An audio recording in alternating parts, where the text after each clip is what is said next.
the Science of Skin Summit has really changed over the 6 years. So I guess we're going to be in 7 since Ted and I started it. And honestly, I'm a skincare girl, as you know, Kristen. So we started as the Science of Skincare. Our focus was skincare for the first several years. But what Ted and I realized was that skincare influences and impacts every single aspect of both medical dermatology, surgical dermatology, cosmetic dermatology. So we really felt that we had to expand it.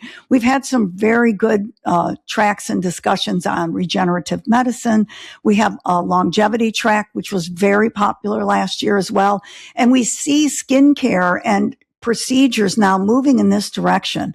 So we're no longer just painting that sort of anti-aging picture. We're really looking at how do we modulate these pathways that influence skin longevity and skin span. So this is also super exciting. And as you know, Ted and I are in 2027 going to be hosting the first Science of Skin Longevity Summit.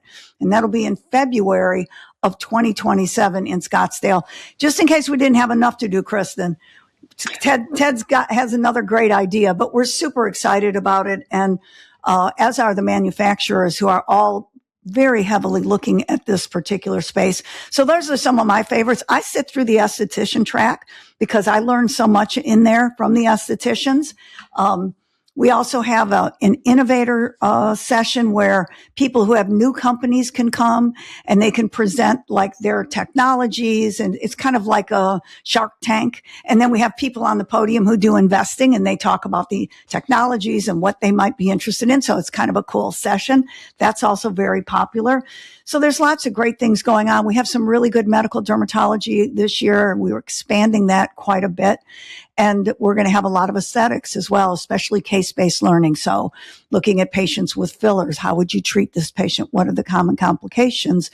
Looking at patients with energy-based devices, same type of a format. So I like the case-based learning agenda this year. I think it's going to be a little bit different, but I think it's going to allow us to, again, bring in all of our colleagues and get everybody's sort of opinion on how they handle certain types of patients. So it's a very robust agenda. We have 2 tracks going almost throughout the entire meeting. So you'll be able to pick and choose kind of what you want to see. And then our product theaters at the Science of Skin Summit are, I think, particularly valuable because we have so many people that really are invested particularly in skincare and in topical therapies, prescription topical therapies. And they all, when our product theaters happen, those rooms are really full. It's not, we don't run them simultaneously with other sessions. So if you want to learn about products, which I think from our discussions, a lot of the PAs and NPs want to know more about products.